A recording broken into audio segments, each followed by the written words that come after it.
Hello, everyone. Thanks for signing in. Welcome and selamat datang.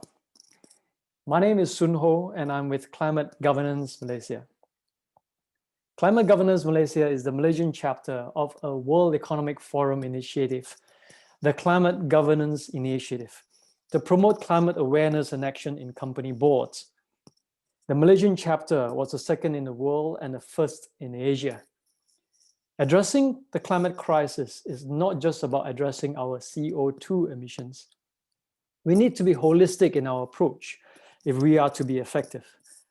For example, protecting biodiversity is just as important, especially in the case of Malaysia, one of the few mega biodiversity countries in the world. Our natural capital plays a vital role in sustaining life on Earth. Along the concept of being holistic, at Climate Governance Malaysia, we recognize the need to build bridges between businesses, the private sector, and grassroots conservation efforts.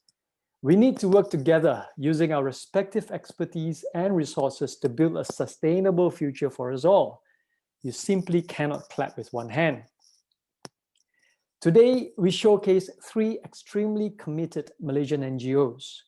We hope that after hearing their respective presentations, you will appreciate their immense efforts and you will consequently step up to support them with your resources and expertise.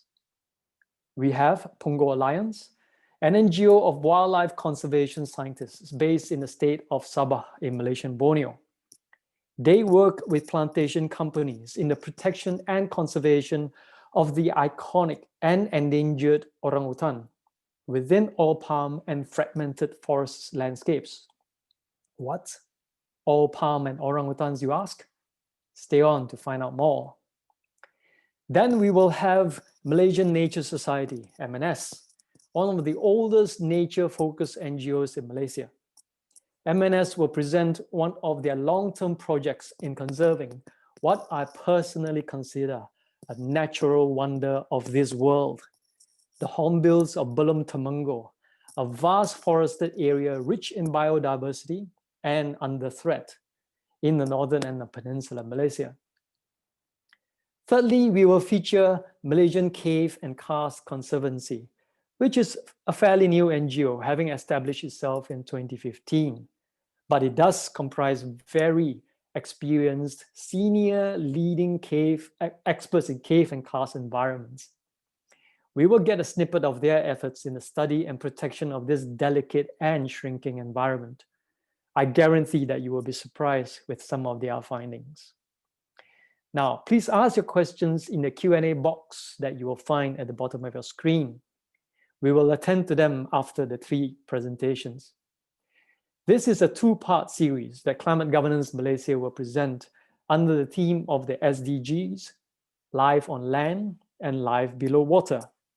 Today, we have Life on Land, and in March, we will showcase another set of Malaysian NGOs for Life Below Water. Now, watch out for it. So we shall start. First up, I would like to introduce Dr. Felicity Oram. Dr. Felicity Oram is a conservation practitioner and behavioral ecologist specializing in wild orangutan survival in altered habitats. As the project director of PONGO Alliance Kinabatangan, she works collaboratively with all palm growers to facilitate orangutan conservation in human-transformed landscapes. Felicity completed her PhD studies in 2018, and in collaboration with a local community conservation team, that is Hutan, produced a comprehensive assessment of wild orangutan survivorship in the degraded forests of Sabah's Lower Kinabatangan river floodplain. She is really passionate about her work with this majestic ape, and I have no doubt you will enjoy her presentation. Over to you, Felicity.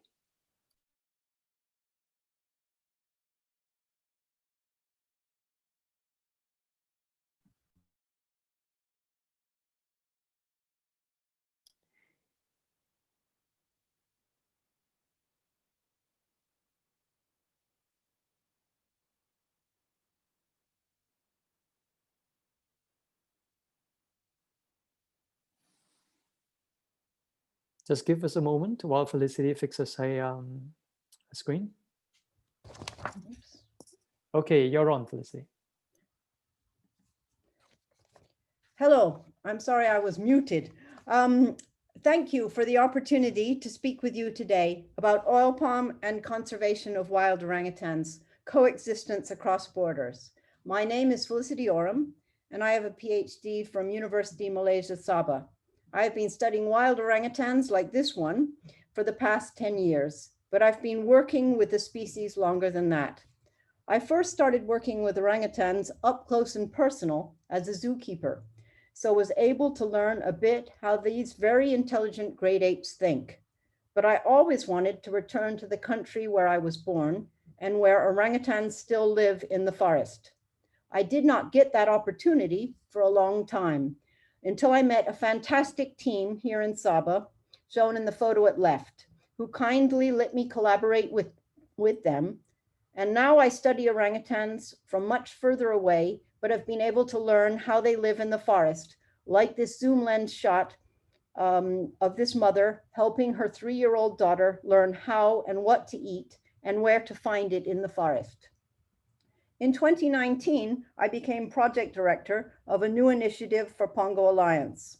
The aim of this project is to change the traditional conservation management approach of wholesale removal of wildlife from agricultural development to find ways to share and spare land so viable wild orangutan populations can still survive. Our first engagement area is in the Kinabatangan region of Eastern Sabah, which is a mature oil palm landscape, all this white area in the map, punctuated by protected forest fragments in various shades of green. Simply put, we collaborate with people and industry to find creative ways together to coexist with wild orangutans. Why do we need to do this? Well, first off, wild orangutans are unique. They are only found on the islands of Borneo and Sumatra in the countries of Malaysia and Indonesia, where they are at real risk of extinction despite being fully protected in both countries. Malaysia and Indonesia also produce 85% of the world's palm oil, and 50% of Malaysian palm oil comes from Sabah and Sarawak. So most palm oil is produced in the places where orangutans live. Palm oil is also a main contributor to the Malaysian economy and is found in about 50% of the items in shopping trolleys worldwide. So palm oil is important to the vast majority of people everywhere, and therefore oil palm is here to stay. Orangutans are also important to many people throughout the world. After all, they are Asia's only great ape species, and as apes, they are in the same taxonomic family as people. So they are very intelligent, quite adaptable, as I will show you later, but despite this, whether wild orangutans like this one will persist in the forests of Malaysia is by no means a certainty. So what do orangutans need to survive? Well, being the largest tree-living mammal, orangutans depend on native trees and vines for all their needs. So simply put, without natural forests, there will be no wild orangutans. Orangutans not only need natural forests, they need diverse forests like those found along rivers. The rich soils along rivers makes these also desirable for farming. So orangutans in agriculture often compete for the same real estate. So you might say, then this is a doomed situation. But it doesn't have to be this way, because palm oil is also the most efficiently produced vegetable oil. It requires only 1/10 of the land area to produce the same amount of product as other vegetable oils. And with real innovation, the oil palm industry could make a tangible difference by set aside forest in key areas for orangutans.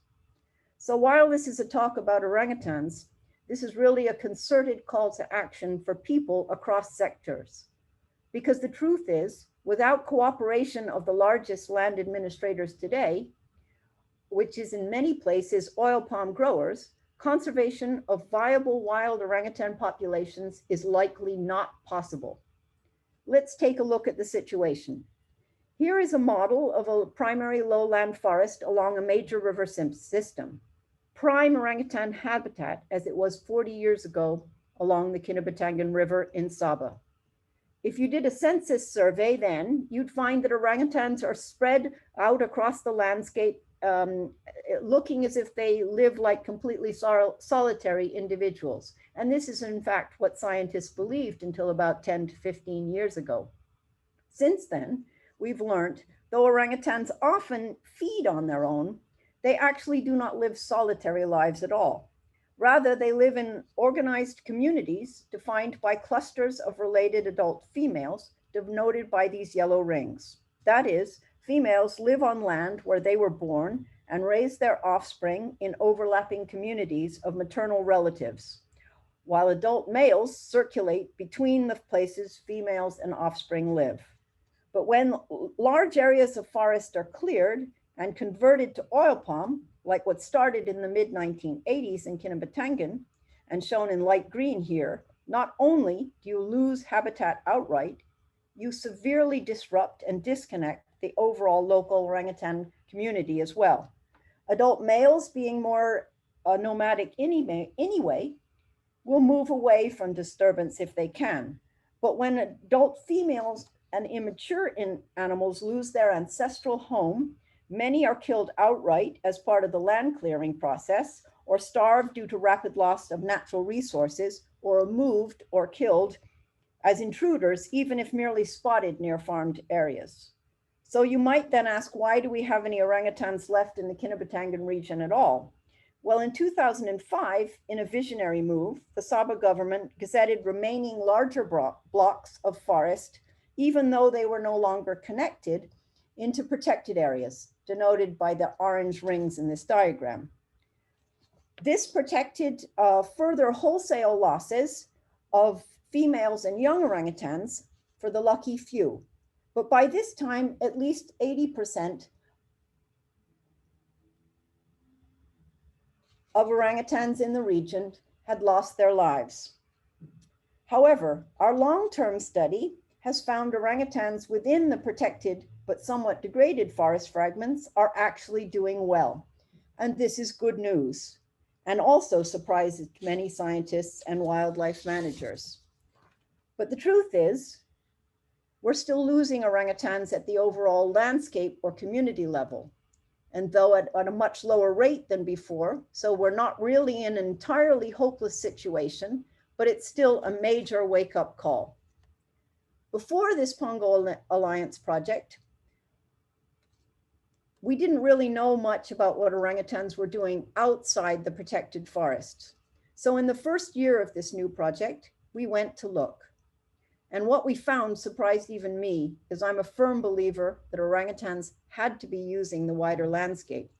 That is, we found signs of orangutan use in 89% of all the remaining natural forest remnants surveyed so far outside protected areas. And in 40% of those, females or their daughters are still surviving with offspring up to 40 years after most of the continuous forest around them had been removed. This was a really wow moment for us because it showed us that orangutans are doing their part to stay connected despite drastic landscape change. So now it's really up to us people to support and rather than further disrupt orangutan communities. But sadly, what we also found is that apparently orangutans are mostly safe in this landscape today because no one knew they were even there. Because the first response by many upon hearing our preliminary results is to call for a redoubling of efforts to remove orangutans from non-protected areas. So what do we need to do differently? Well, we need to work collaboratively to practice evidence-based holistic management on the ground across the landscape as a whole. Specifically, even naturally forest every naturally forest area, no matter how small, needs to be retained as stepping stones or homestays in the commercial landscape between protected forests. They are all important and more of them would be better. Second, corridors along river banks are also important. But also we need to not only enforce all laws that protect the species from killing and harassment, but we must no longer disrupt and disconnect community structure by calling for removal or translocation of individuals found outside protected areas as a matter of routine policy. Rather, males need to have free access across commercial land, and very importantly, we must find ways to retain and protect all wild adult females and their offspring in the forest where they live, even on private land. Wild orangutans are not by nature aggressive and will generally do everything they can to avoid people. This natural social distancing is not only smart on their part, it's very useful for us to help foster coexistence. Working collaboratively to facilitate this kind of coexistence is an essential part of PONGO Alliance's ongoing work on the ground. Finally, I want to share an example of what this collaboration can achieve. Our study revealed we had a situation like this shown here in the box, where females are still surviving in small natural forests on private land, isolated on opposite sides of a small tributary. Males were getting to the riverbanks. You can see there's a nest on one side of the river here, ringed in black. But the males were not able to get across because, first of all, orangutans cannot swim. And second, because old trees with overhanging branches that used to act as natural bridges were cleared long ago. So the overall community in this area is disconnected. To address this, we worked together with our oil palm company partner to design, build, and install an artificial bridge to restore connectivity in a set-aside on their land. Monkeys, like these also endangered pigtail macaques, are the real risk takers of the primate world. And they'll generally start using these bridges almost as we're building them. Conversely, orangutans, being great apes and not monkeys, are generally far more cautious and skeptical of a human-made structure, even if it's something they need. So to see if an orangutans will be able to overcome their natural caution, we needed to resort to spying and installed camera traps. And for about the first 6 months, we didn't see anything. But then one day when I was in the office on quite a stressful finance meeting, I received a WhatsApp message from our estate partner, and actually the guy on the right-hand side of this image here. And it looked of this. And talk about a picture worth 1,000 words. Not only was this a wonderful example of what is possible when people work together, the estate's careful work also helped me as a scientist by providing useful feedback of how orangutans were actually using these bridges. This is actually the kind of shot I've been trying to get, so I'll repeat it again for you. Oops. Well, you saw it once. I've been trying to get a shot like this one since about 2013, because I wanted to see if our progressive improvements of bridges over time were actually working to make these bridges more user-friendly for orangutans. And the image here, then you can see that they're using it. But this image here shows that this is a pretty good example that it's meeting with their approval. Here's a male is taking in a perspective he doesn't usually get. This is, dare I say, very orangutan. They're very spatial thinkers, and it didn't surprise me at all to see that he's taking advantage of this new vantage point to gain a novel view down the river. We are very grateful for our all our engagement partners who have joined in the PONGO Alliance network so far. This kind of collaborative work takes time and progressive engagement, one person at a time. We also thank our visionary initiating funders and are now looking for financial support to continue and expand this specialist work. So join us to help assure that there can be a real future for wild orangutans like these two young sisters feeding in their forest home in Kinabatangan. The one on the left is 12 years old, and the one on the right is 3 years old when this video was taken. Let's work together to build a good future for people and wild orangutans in Malaysia. Thank you for your time and attention today. Thank you, Felicity. Isn't it amazing to see this orangutan sitting on the man-made structure and surveying his kingdom or whatever that's left of it? It's really amazing. Next up, we will have MNS Yeap. Yeap holds a Master of Science in Conservation Biology and has been with Malaysian Nature Society for over 20 years. He co-founded and currently leads the MNS Hornbill Conservation Project. He is a Senior Conservation Officer, Project Manager in MNS Conservation Division. He has published several articles on various bird conservation topics in leading nature-based magazines and scientific journals, and has co-authored 4 books to date. And as if he's not busy enough, he's currently pursuing his PhD on hornbill ecology. Yep, your turn.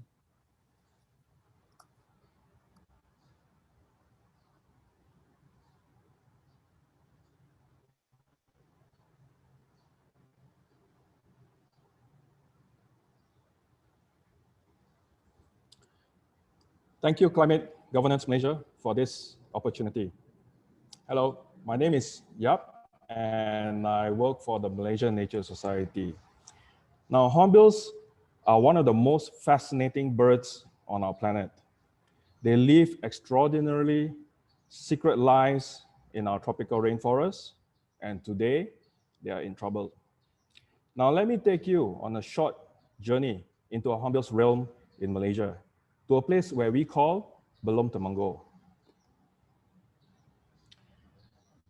Now, this video that you're about to watch was captured by our Hornbill Guardians deep in the jungles of Belum Temenggong. This is the first time MNS is sharing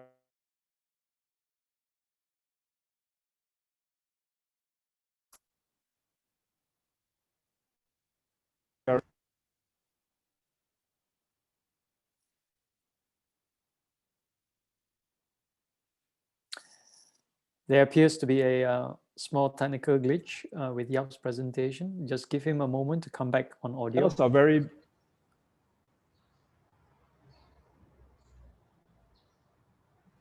In this video, the hornbills are in the middle of their breeding season. The males are busy finding food for the females and the chicks inside the nest. They do many return trips daily. The bird that you just saw in the beginning was a wrinkled hornbill, and now this is the helmeted hornbill. Now,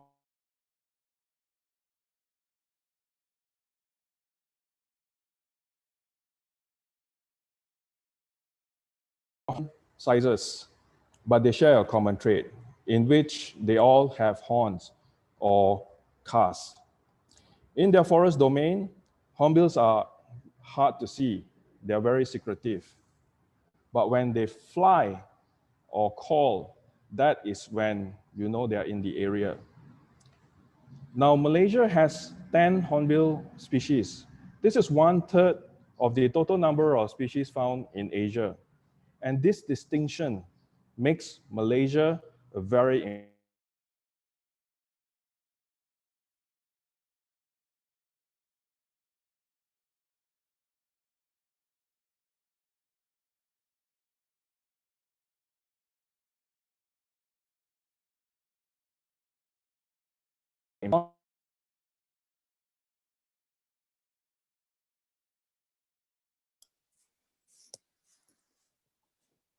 Hi, Yap. There appears to be a connection issue with your presentation, if you can hear me.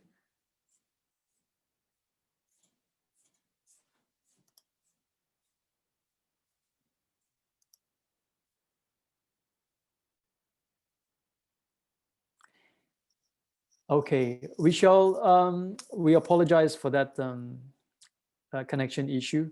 What we'll do what we'll do is we'll skip on and we'll start on with the next presentation first. We'll come back to M&S afterwards, okay? So the next presentation will have two speakers from the Malaysian Cave and Karst Conservancy, or the MCKC. Firstly is Dr. Rose Fatihah Muhammad, who is the Vice President of MCKC. She is the Senior Lecturer in the Department of Geology, University of Malaya. Dr. Rose is a quaternary scientist who has, since 1995, been working on karst geomorphology in Peninsular Malaysia.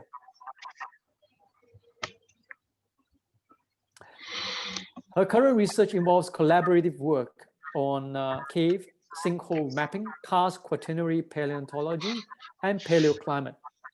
Her interest on quaternary science has led her to work on Young-Toba tuff morphology as well as thermochronology. I'm not sure about you, but those are pretty complex terms. And to know what she's on about, I will pay close attention to a presentation that's coming up. And along with her, we have an esteemed member of our Malaysian scientific community, Dr. Zubaid Akbar Mukhtar Ahmad, the president of MCKC.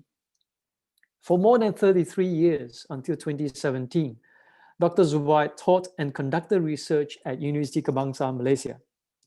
He was appointed professor in mammal ecology in 1999. In 2001, together with Dr. Tiga Kingston, Dr. Zubaid set up the Malaysian Bat Conservation and Research Unit, which is now affiliated to the Southeast Asian Bat Conservation and Research Unit. We are indeed honored to have the expert of this keystone species, the bat, to tell us about the delicate environment that the bats depend on. Over to you, MCKC. Thank you, Climate Governance Malaysia, for the opportunity. My name is Rose. I will kick this session off with an introduction to the karst and caves in Malaysia. Dr. Zubaid will then share with you the role that Malaysian Cave and Karst Conservancy plays. So what is karst? Karst is a landscape mainly formed from limestone. Limestone ranging between 490 to a few million years old are scattered across Malaysia. In the tropics, karst often takes the shape of isolated remnant towers, while the rest of the rocks are buried under the surface. In many areas, close to human settlements, these hills can be seen as dramatic tip-sided towers, protruding above flat alluvial plains covered by villages, vast paddy fields, and urbanization. Within the towers, the karst is riddled with caves and cavities due to the long natural process of dissolution. Caves are formed in various shapes and sizes, providing a sense of serenity and wonders to their visitors. Water drips, trickles, and seeps through pores and crevices and precipitates to form various magnificent cave formations.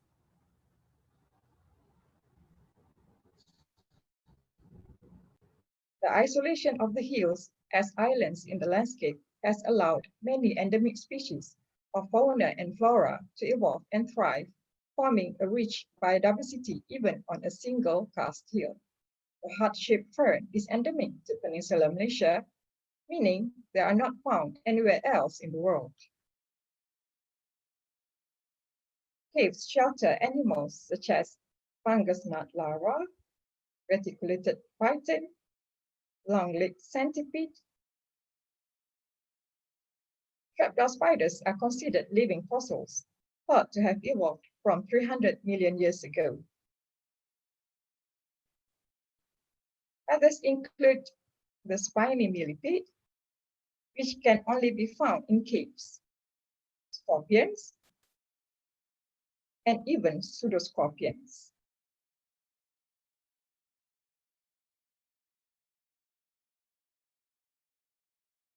Not forgetting the woodlouse and the red centipede.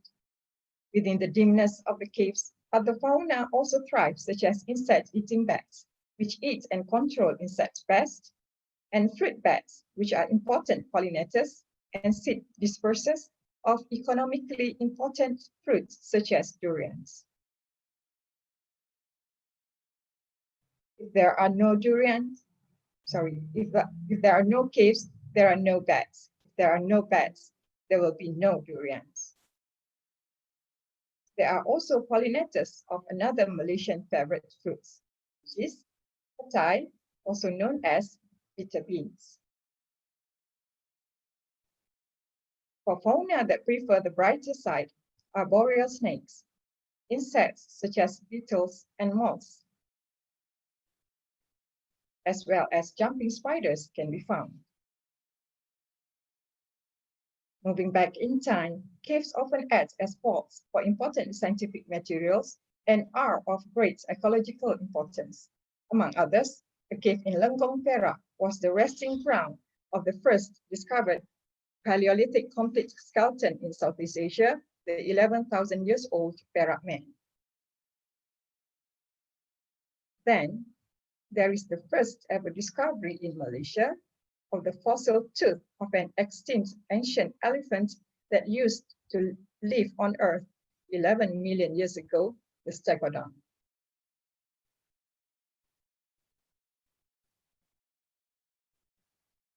A rare, almost complete skeleton of a tiger dated at 320,000 years was discovered in Goa Nagamas in Perak. This was an invaluable gift to the scientific community. The tiger skeleton was found on the cave ceiling 40 meters up from the ground. The question is, how did it get there?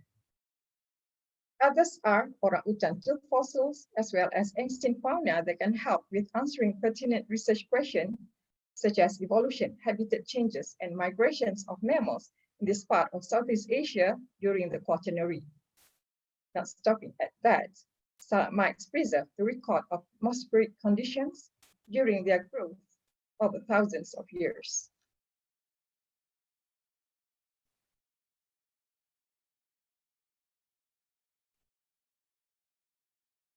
The natural landscapes often create a dramatic and scenic backdrop with valleys and sanctuaries formed in between the towers.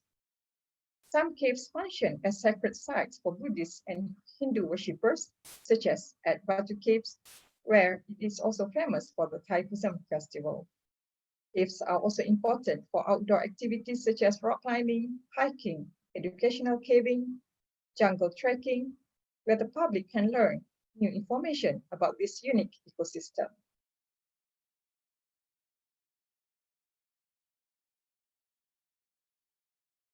Despite the importance, limestone hills face huge threats, such as burning of the vegetation, which occurred at Batu Caves in 2016, where it destroyed a large area of limestone vegetation that is unlikely to recover in our lifetime.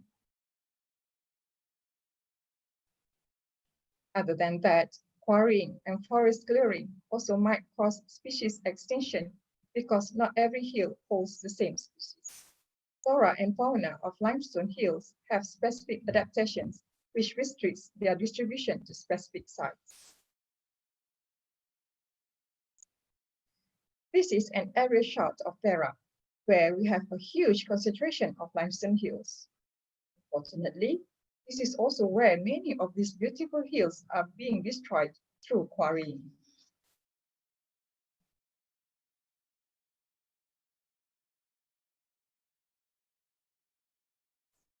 Limestone and caves are more vulnerable than the mighty rainforest. We can regrow a forest, but not a limestone hill. Once a limestone hill has been destroyed or extracted for economic activities, such as quarrying, we cannot regrow it. Consequently, these limestone hills are lost forever.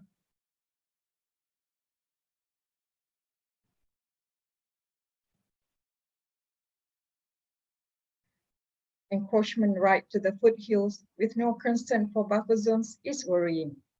Limestone hills are unstable structure and are considered high-risk areas. Unexpected incidents such as landslides and rockfalls could happen anytime and endanger human lives given the absence of buffer zones. karst only covers a small fraction of the surface area of Malaysia. Limestone hills are scattered right across Malaysia, but they represent probably less than 5% of the land space. And then it is also shrinking fast due to encroachment and quarrying. Many of the important sites occur within highly manipulated areas. The tiger fossils is only situated within 2 kilometers from quarry blast. We need to stop defacing of this beautiful landscape, to stop endangered fauna and flora from going extinct, and to stop our archaeological and paleontological heritage from being lost forever. We must protect this national treasure that we have inherited. On this note, I will hand over to Dr. Zubaid to share with you how MCKC came about to lead the conservation effort. Okay, thank you, Dr. Rose. As Dr. Rose mentioned, limestone hills are popularly known as the arks of biodiversity because they contain high levels of species endemism. As these species of flora and fauna cannot be found anywhere else in the world, there is an urgent need to identify limestone hills with high levels of species endemism and endangered limestone species for conservation prioritization, as totally banning quarrying is not an option. So prior to 2015, there was no national NGO conducting research on caves and karst in Malaysia, and the existing groups focused mainly on recreation and adventure activities. In contrast, our neighbors in Indonesia and Philippines have long established speleological societies promoting cave and karst conservation. So to fill this void, the Malaysian Cave and Karst Conservancy was formed in 2015 to advance the research, management, and conservation of caves and karst in Malaysia. The Conservancy is made up of senior and very experienced scientists passionate about the study and conservation of this delicate environment. With adequate funding, we are confident that we can present a comprehensive science-led proposal on how to address the various threats facing this delicate, unique landscape. So in 2018, we launched our pioneering research project at Batu Caves. Why Batu Caves? So Batu Caves is the best and longest studied limestone hill karst in Southeast Asia.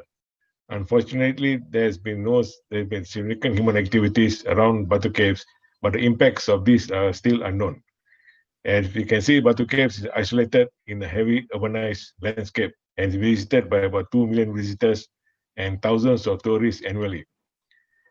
2 million visitors annually and thousands daily. And also there is no single management authority. So this led to the Batu Cave scientific expedition in 2019. And it was funded by the state government and Mr. Tan Ju Ho, a philanthropist from Singapore.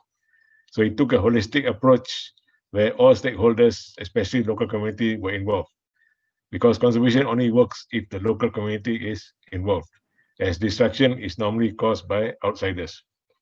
And the results of this expedition showed that Batu Caves is still a biodiversity hotspot of global significance. And a remarkable number of plants and animals continue to survive despite the loss of the surrounding forests and other disturbances. Why? This is because the unique microenvironments with unique physiochemical conditions on each hill and cave may promote the establishment of specialist and unique species. And these unique ecosystems cannot be reproduced elsewhere or replaced by others. This means that in order to make sound recommendation on which hills are to be conserved, each and every hill needs to be surveyed in detail.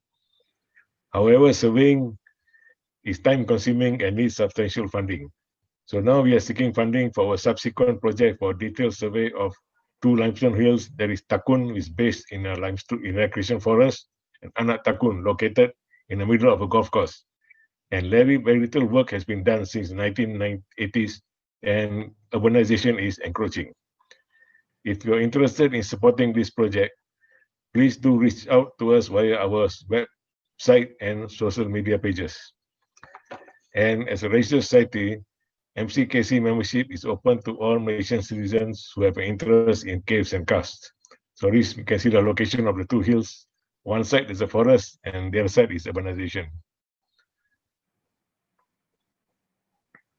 So these are our social media sites and website for anyone who is interested in joining our organization. And we are grateful and thankful to everyone who provided materials and were involved in producing this video. Thank you. Thank you very much, Dr. Zubaid and Dr. Rose. Very interesting indeed.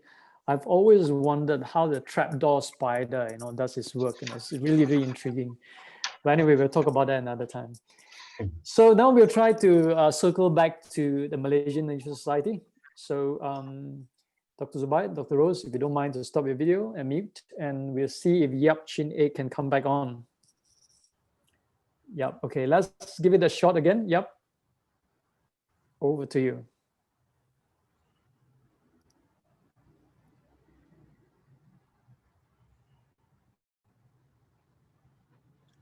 Thank you, Suho. Can you hear me now? Yes, things Yes. are going very well. I'm sorry for the earlier interruption. I was about to show you a video of hornbills nesting, but I guess the hornbills are a bit shy. So let's do this a second round. Thank you again, Climate Governance Malaysia, for this opportunity. My name is Yeap, and I work for the Malaysian Nature Society. Now, hornbills are one of the most fascinating birds on this planet. Now, they live extraordinarily secretive lives in our rainforests, and today they are in trouble. Let me take you today on a short journey into a realm of the hornbills in Malaysia, to a place where we call Belum Temenggong.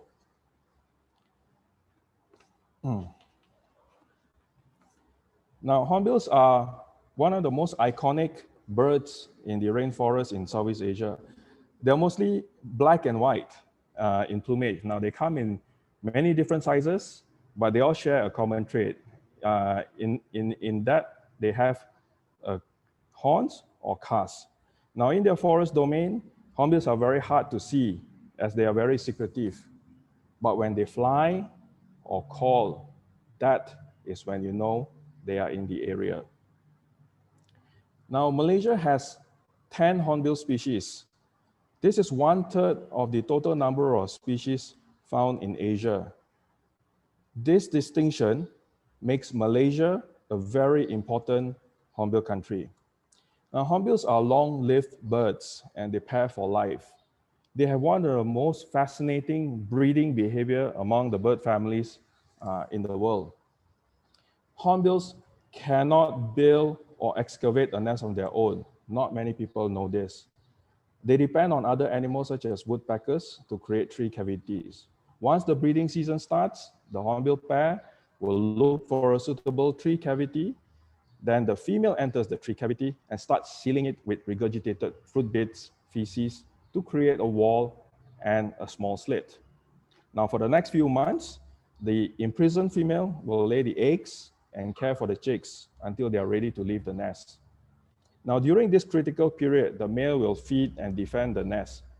The female and chicks are totally dependent on the male.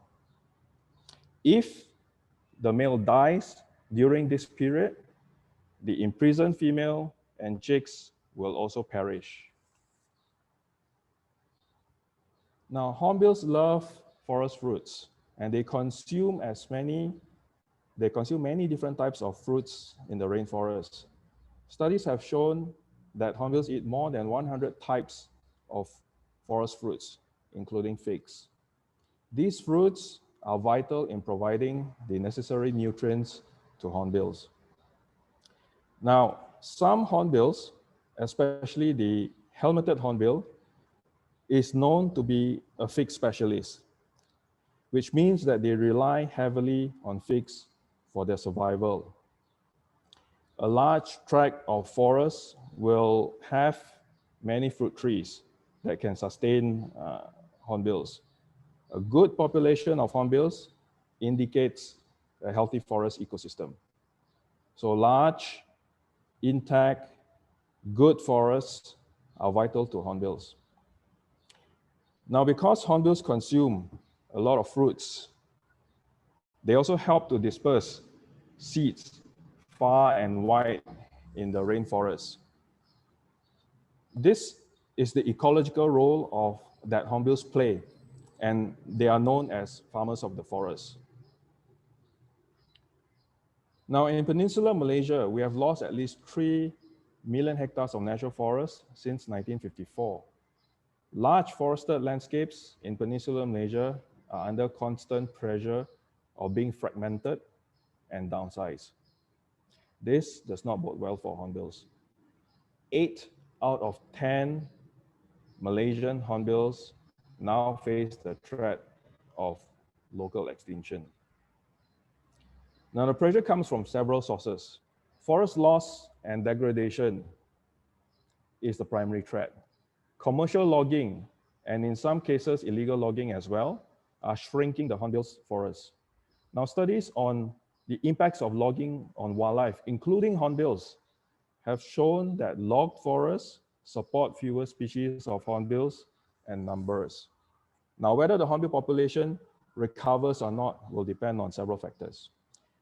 Now, the expansion of commercial crops such as rubber, oil palm, and more recently, the demand for Musang King durian also impact hornbill habitats. And in recent years, poaching has also decimated helmeted hornbill populations in Southeast Asia. It has been estimated that at least 6,000 helmeted hornbills have been lost to poaching. Now, the indigenous peoples, or Orang aslis, in Peninsular Malaysia can be the key to our hornbill's future as they have a close and ancient relationship with forests. Now, in Belum Temenggong, there are at least 8,000 Orang asli of the Jahai and Temia tribe living in the villages scattered across the forest landscape. Many of the Orang asli in Belum Temenggong still depend heavily on non-timber forest products such as wild honey, medicinal plants or roots, and rattan, which they harvest from the forest. Now, they are often sold in the nearest town or to middlemen. The Temenggong Lake provides freshwater fishes for own consumption, and some are sold as well. Tapping rubber in the village also provides additional income. However, diminishing non-timber forest products, ever-present poverty, and the lack of alternative sources of livelihood could expose Orang asli communities to wildlife poaching, including hornbills for income. Orang asli communities are also among the poorest in Malaysia. This was an important consideration leading to MNS to create what we call Hornbill Guardians as a solution. Now, Belum Temenggong is a large forest complex located in North Peninsular Malaysia. It covers almost 340,000 hectares, 4 times the size of Singapore. This forest complex is one of the last strongholds for Malaysia's biodiversity. Many globally threatened animals, such as the Asian elephants, Malayan tiger, smooth otter, and gibbons, call this forest home. It is recognized globally as an important bird and biodiversity area. Belum Temenggong is also where all 10 hornbill species in Malaysia can be found. It is one of the only 2 sites in the country with this distinction. Now, Belum Temenggong is also not an isolated large forest complex. It connects to another forest complex called Banglang National Park and Halabala Wildlife Sanctuary in South Thailand, and the Greater Ulu Muda Forest Complex to its northwest. Now, collectively, they form the Hornbill Triangle, a unique wilderness over 500,000 hectares that support 10 hornbill species respectively, 9 of which have been recorded breeding.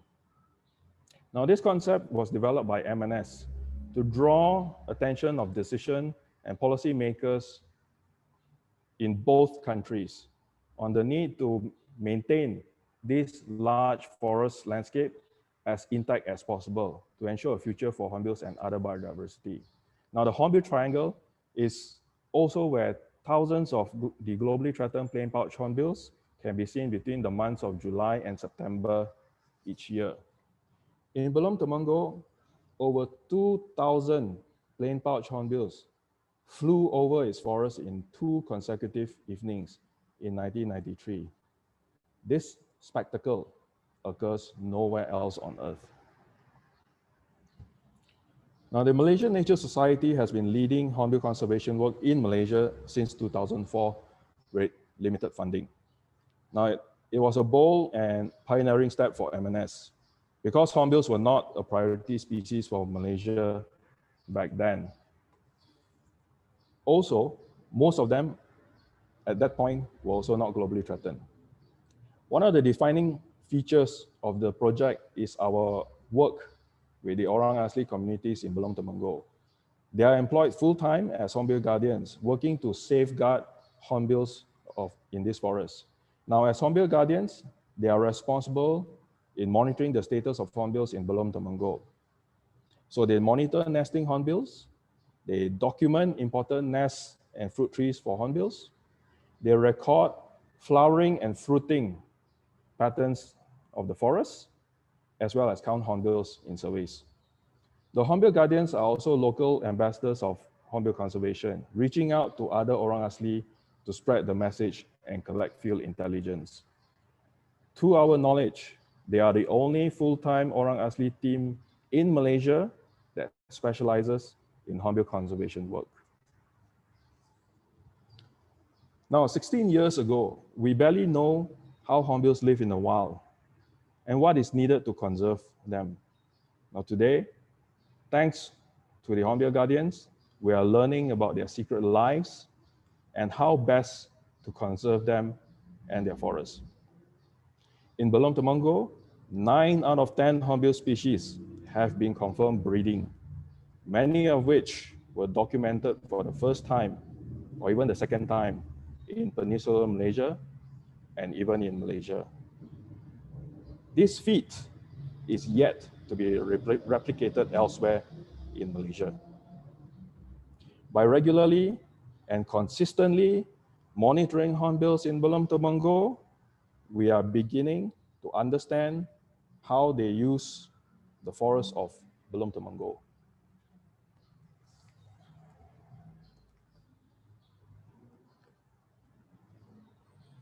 Now, despite our achievements to date, we are only scratching the surface. Threats continue to mount, creating a lot of pressure on many hornbill species and populations. Many forests in Peninsular Malaysia need to be protected. So to move forward, we need more funding support to safeguard hornbills and their forests in Malaysia.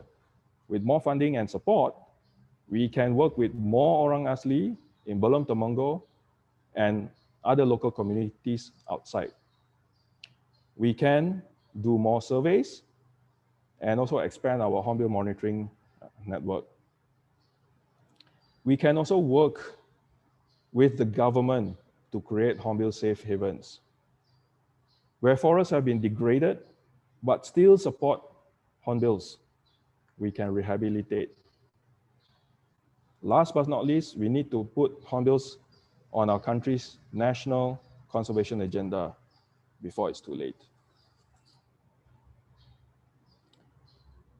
So before I end, let me share with you a video, fingers crossed, on the spectacular flight of the plain pouch hornbills. Now, this is the same hornbill that has inspired me and MNS to start the MNS Hornbill Conservation Project in Belum Temenggong. The work that you've seen and heard today would not have been possible without the support of so many donors and volunteers over the years, and also not to forgetting the support we receive from the government agencies. MNS has just celebrated its 80th anniversary in 2020. Now, help MNS to create more lasting legacy. With your support, I'm quite sure we can do more. We can make that difference for hornbills together. So thank you for listening, and let me share with you this video clip. If it goes well, we will watch another one.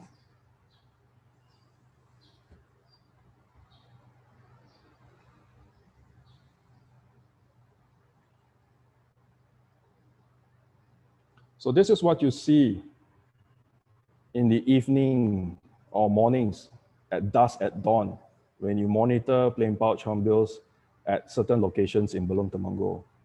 So they fly very, very, very fast. And this is what we call a rest tree. Okay. So this last video, which was supposed to be shown earlier, was documented by our Hornbill Guardians. So what it shows is that the hornbills are breeding in the midst of their breeding season. So the male are very busy, so they are taking daily trips to find food and return to the nest. So the first species that you see is a wrinkled hornbill followed by a helmeted hornbill. Both are globally threatened species. Now, this is the first time that MNS is sharing this rare footages with a global audience due to its sensitive nature. So I hope my short presentation and the hornbills here in the video convince you that hornbills, we need to create a future for hornbills in this country. So thank you again for listening.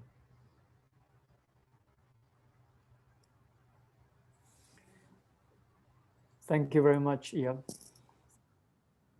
Amazing footage of the hornbills. Well, I was one of the lucky ones in the 90s to have actually seen the hornbills fly overhead one evening. And I can tell you it's an amazing sight. So for all those people attending this webinar now, if you ever have an opportunity to see it, you should. It is indeed a natural wonder. And also the reason why we should be protecting the forests to which the hornbills depend on. We are now going to go to the Q&A session now. So I'd like to invite all the panelists to turn on your video so we can all see your faces. And I will pose the questions to you, so for you to answer.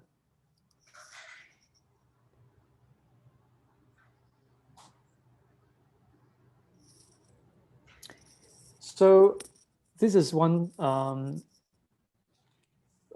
couple of questions addressed to Dr. Zubaid and Dr. Rose. So 2 questions, feel free, either one of you to answer them.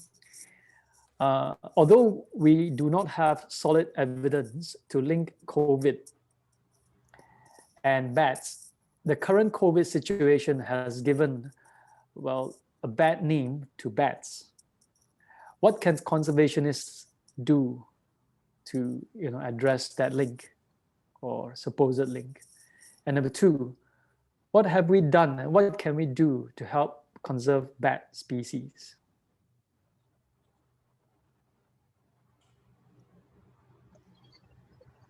Okay, I'll answer the questions.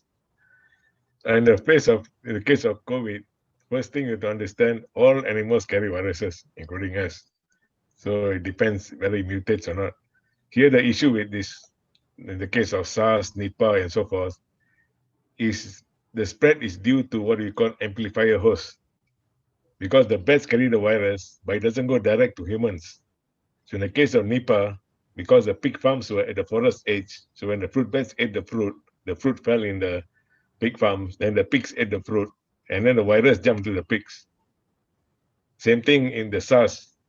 We have these animal markets that they mix wildlife with domestic animals, chicken and so forth. So the virus jumps from the bats and so forth into the domestic stock. So basically, the virus doesn't spread directly to us because it needs an intermediate host. You see, I've spent more than 30 years in caves, going into caves. Bats have peed on me, bitten me, everything, but I'm still alive. And same thing with Dr. Limbu, the late Dr. Limbu, who spent his entire life studying wild animals, been bitten, peed on, everything, still okay. Because the problem here is environmental degradation. When the species are not supposed to meet, you force them together, then the virus jumps. And when it mutates, it can either become virulent or stay non-virulent. So you can see the connection here, this case of SARS and COVID and so forth. It's always the live animal farms. Same thing in Africa with Ebola. where people eat wildlife and so forth. So basically, if you don't disturb the wildlife, the virus keeps to itself. And the case of the bats are important in studies now because they are immune to all these viruses. So now scientists are trying to figure out what's make them immune. So bats are useful in that sense. For now, you need to study their immunological system. And in the case of how do we conserve the bats, you see, in the case of caves, you shoot one tiger, okay, that's it. But if you decide one cave, you're killing maybe thousands or hundreds of thousands of bats. And a number of species are cave dependent. Without caves, they cannot survive. Some are flexible, they can survive anywhere. They can survive both in caves and non-cave environments. So in the case of caves, they're important because they harbor the largest aggregations of animals, mammals. So in the US, the Carlsbad caves, I think, have something like 20 million tethered bats. So that means if you destroy that cave, automatically 220 million are gone. So there is a reason for this. So basically, bats don't spread virus. When you force them to mix with your chickens and so forth, then the virus jumps and infects you. So it's not the bat's fault. Thank you, Dr. Zubaid. Okay, I will pose the next question to Yeap. So the question for Yeap is, can hornbills fly through degraded landscapes to disperse between, or tell the difference between intact forests? We have forests and fragmented forests, I suppose. The question is whether they can fly through degraded landscapes to reach the other forests. And do hornbills need areas of rainforest to be reconnected using, say, ecological corridors to ensure their conservation? Thanks, Soon Ho. I think, wait, let me look at the question. I think it's also a question of scale in this sense. If the degraded forest is somewhat in between intact forest and you still have hornbill population in the intact forest, right? I think it's still possible for hornbills to fly through a degraded landscape, provided when we say a degraded landscape would still have some kind of foliage, not totally or 80% new. Also to bear in mind that even there are 10 hornbill species, right? All of them would behave differently. Some, they fly long distances, they fly far, to search for food and fruits. Some don't like to fly, some species don't like to range too wide. So in this case, when you have more hornbill species, then you have perhaps greater chances of them collectively helping to rehabilitate a degraded landscape. They eat, carry the seed to a degraded landscape, happen to perch there, poop, and hopefully the seed will germinate. Now in Malaysia, we have this ecological corridor master plan, which we call the Central Forest Spine. MNS has done is try to identify if some of these ecological linkages still support hornbills. Mm-hmm. So we have to date identified about 14 important hornbill landscapes. That's what we call it. Some of the landscapes, some of the ecological corridors might be a bit degraded, some are not, but more importantly, they still have hornbills. So I think they can still play that ecological role.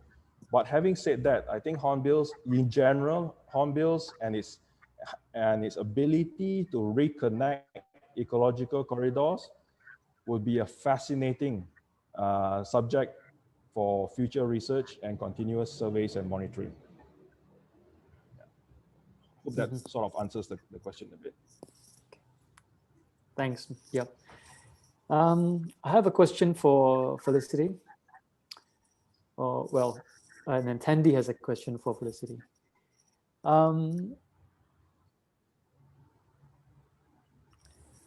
So it's about the orangutan. So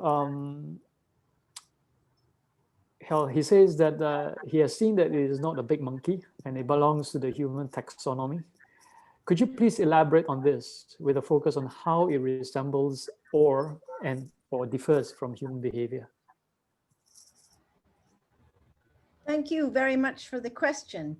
Yes, orangutans are not big monkeys. They're great apes, and this is the only great ape species we have in Asia. And a great ape is in the same taxonomic family with people. So they're closely related to us biologically, but of course they're not the same as us at all. They're just as orangutans are not the same as other great apes, and the other great apes that are found in Africa are chimpanzees, bonobos, and gorillas.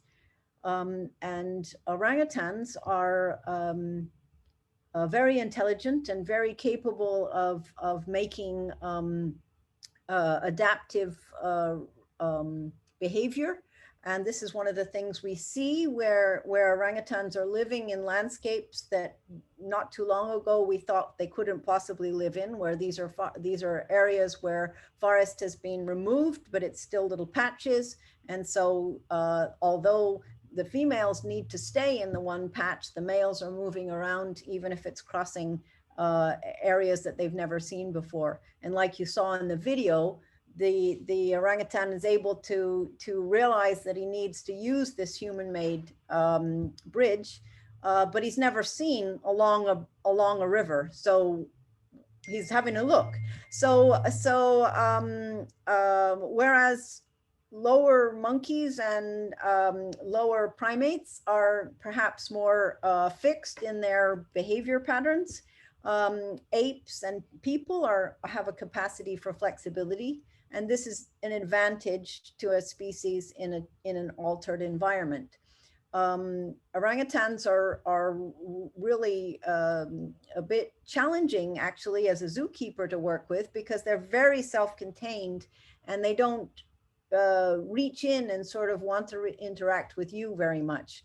They kind of look at you a little bit with as if you're not quite as good as them, kind of.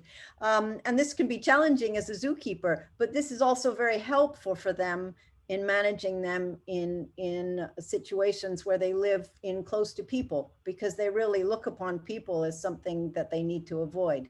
So this is helpful in managing them in conservation. I could go on and on, but I hope that answers your question a little bit. Thank you, Felicity. The next question goes to Dr. Rose or Dr. Zubaid. So the question was, you had mentioned in your presentation that Bukit Takun, it will be the next site that you will be studying after Batu Caves. So the question was, why select Takun as the next research project? I mean, compared to those in Perak. Being an Ipoh boy is a relevant question.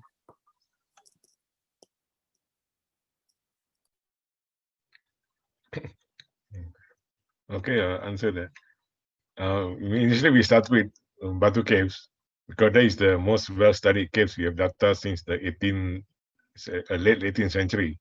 So you want to see how the environment has changed. Since you have old data, you can compare with the new data to see how environmental changes have affected the flora, fauna, and so forth.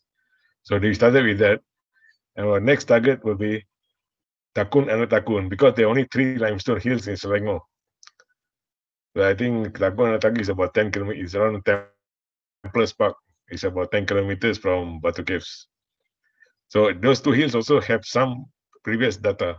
And also in the case of Selangor, they are also threatened by encroachment, because in the case of Takun is in a recreational forest, and Anak Takun is in the middle of a golf course, which might be converted into a residential area or housing. So that means we need to get some data as soon as possible before the environment causes more, degrades the 2 hills. And also the other thing is logistics, because we are limited funds, these are easily accessible. And also most of the researchers are within the Klang Valley, so it's easier to conduct research. So we start with Selangor first, Once we have completed, then we'll shift to another state. Probably in the Cape Perak, because they have the most number of endangered limestone hills. But like I mentioned earlier, investigating each hill is very time consuming and also needs a lot of manpower because it involves hiking, climbing, and so forth. It's no joke even trying to look for caves. Because when I was doing my master's on caves in the early 80s, I depended on the Oram, the road villagers to show me where the caves were located. So to find the bad caves. You look at the hill, you don't see any cave, but the villager can show you a small hole. When you climb in, there's a huge cave inside. So if you actually go searching for the cave, it'll take you weeks or months just to find the small hole. So there's a reason for our selection. One, the Batu Caves, Takun is basically due to logistics, so that we don't need a lot of funds or funding to manage the project.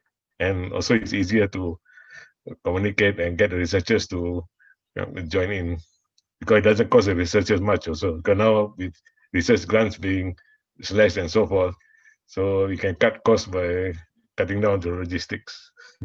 Yeah, I mean, there is hope that, and that's the reason why we're having this webinar. There is hope that there's enough people out there, be they corporations, the private sector, or public sector, to step up to try to support your work so that you can expand your research and study to more areas than you can currently afford to, which is only Takun. So that's another in between the lines message that you definitely need the support in terms of resources to do your work. Because one is resources, the other one is those who have a passion for cave and karst. Limited number. It's not like scuba diving or things like that. A lot of people enjoy that. Going into caves is no joke, and climbing hills is also a dangerous job. So there's a small core group, but not all the researchers. Most are recreational. So to find a small group, we have limited manpower, so we have to select hills based on our limitations and our capabilities. Okay. Thank you, Dr. Zubaid. We have only have about 3 minutes before we end the webinar. There was still several questions in the Q&A. We will answer them. We'll send it to the respective panelists for it to be answered. Somehow we will also share it on our CGM website for those who will be watching. But I'd like to sort of answer one of the questions raised by Sumei, which is what is the role of corporations? What role does corporations play in shaping global environmental governance? So not directly related to NGOs, but very relevant to what CGM is about. So as a corporation, we mean businesses. We mean a company that's profit motivated. And how do you shape governance? Well, firstly, corporations have the resources. Number two, not just in terms of funds, but in terms of expertise as well, in terms of technical expertise. And secondly, corporations is not a, it has come to a realization corporation is actually made up of people. People work in companies. And those very people go home to where they live. And they are just as affected by a climate crisis as would a company would be affected. So not just the employees being the stakeholders being affected, the company will be affected themselves. For example, if their supply chain is disrupted by a climate crisis. So in short, not just corporate, not just the private sector, not just public sector, not just the NGOs featured here, everyone will be affected if we all don't work together to resolve the crisis that the climate is now forcing upon us. So that will be the answer. So thank you very much, everyone, for attending this this webinar. We hope you have enjoyed it. I would like to thank the panelists for giving their time and presentation for this seminar. It's very, very interesting, at least for me. This webinar will be recorded and will be made available and shared on our website, CGM's website, so you will have access to it. We thank you for investing your valuable time with us. Climate Governance next webinar entitled Understanding Increasing Investor Expectations for Climate Governance will be on February 11th. It doesn't stop there. We have many other events, so check it out on our website. And as I've mentioned earlier, the second part of today's showcase, which is Life Below Water, will feature on March 16th. So hope you see you then. Stay safe and healthy. Terima kasih and harap jumpa lagi. Okay, thank you.